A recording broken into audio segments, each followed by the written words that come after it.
সেকেন্দার ভাই, এই যে গতকাল রাতে আমিনুল ইসলাম বুলবুল তিনি দেশে ফিরলেন, কিন্তু তার ফেরা নিয়ে একটা সংশয় ছিল। অনেকেই বলেছিলেন যে তিনি আদৌ ফিরবেন কিনা, একটা সংশয় ছিল, কিন্তু সব কনফিউশন দূর করে তিনি কিন্তু আলটিমেটলি ফিরলেন। তো এটা নিয়ে আপনি কি বলতে চান? দেখুন, আলটিমেটলি তিনি ফিরবেন এটা সবারই জানা ছিল, কিন্তু যারা অতি উৎসাহী অনেকেই মনে করেন যে আর ফিরবে না ফেরার কোনো কারণ নেই। তাকে যে তদন্ত কমিটি করা হয়েছে সেখানে মুখোমুখি হতে হয়েছে বা হচ্ছেন, অনলাইনে হন বা অফলাইনে হন, কিন্তু তারপরে যদি তার এই বোর্ড ভেঙেও দেয়, তারপরেও কিন্তু তাকে এখানে অনেক কিছু বুঝিয়ে দেওয়ার ব্যাপার রয়েছে, এখান থেকে বিদায় নেওয়ার ব্যাপার রয়েছে।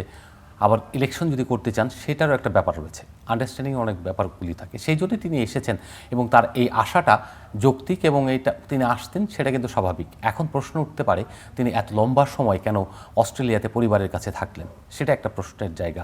তিনি এই সময় যদি আরও অনেকগুলি কাজ ছিল বাংলাদেশে, তিনি কাজগুলো সাধারণত অস্ট্রেলিয়া থেকে অনলাইনে করেন, কারণ এইভাবেই তিনি আইসিসিতেও যে ডেভেলপমেন্ট ম্যানেজার হিসেবে কাজ করেছেন বা অফিসার হিসেবে কাজ করেন বেসিক্যালি। তো সেই জায়গা অনলাইনেই তার ম্যাক্সিমাম সময় অফিস থাকতো এবং বাকি সময়টা যেটা আইসিসিতে কয়েক মাস তাদেরকে ইন প্রেজেন্স যেটা আমরা বলি সেটা করতে হতো। সেই জায়গা থেকেই তিনি ওই ট্র্যাডিশনটা প্রেসিডেন্ট হিসেবে ধরে রাখছেন। এই কারণে তিনি অনলাইনে থাকতে পছন্দ করেন এবং পরিবারের সঙ্গে সময় কাটাতেও চান তিনি। ওইটা খুব স্বাভাবিক এবং তিনি পূর্ণ সময়ের জন্য এখানে প্রেসিডেন্ট, কিন্তু তাই বলে চাকরি না তারটা। তো কথা হচ্ছে, যখন আপনি থাকবেন না তখন ইন প্রেজেন্স কাউকে না কাউকে আপনি ভাইস প্রেসিডেন্টকে ফুল দায়িত্ব দিয়ে যাবেন। এটা হচ্ছে রাষ্ট্রীয় যেমন প্রোটোকলে একটা নিয়ম থাকে, যেমন আমরা দেখতে পাই জনাব আমাদের যে প্রধানমন্ত্রী রয়েছেন তিনি তারেক রহমান সাহেব কিন্তু তার বিকল্প কে থাকবেন এবং কে দায়িত্ব পালন করবেন সেগুলি ঠিক করে দিয়েছেন অলরেডি, এবং সংসদে কারা দায়িত্ব পালন করবেন সেগুলিও কিন্তু বলেছেন। আমাদের এখানে বাংলাদেশ ক্রিকেট বোর্ডে সেটা কেন থাকবে না? আপনি ওখান থেকে একটা প্রেস রিলিজ লিখে আপনি ইচ্ছামতো পাঠিয়ে দিবেন এবং সেটা প্রকাশ করতে বলবেন, সেটাও কিন্তু অন্যায়।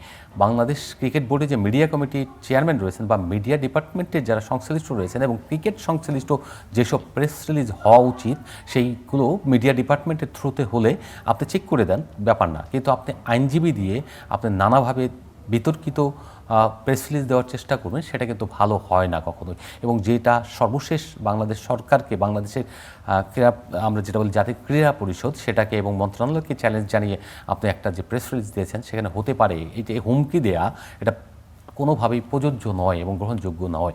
এটা খুব ক্ষতির কারণ হয়ে গেছে। তিনি যদি এখানে না থাকতেন, এই তিনি এসছেন, এখন বাদবাকি বিষয়গুলো কোন দিকে যায় সেটা আমরা অপেক্ষা করব দেখার জন্য।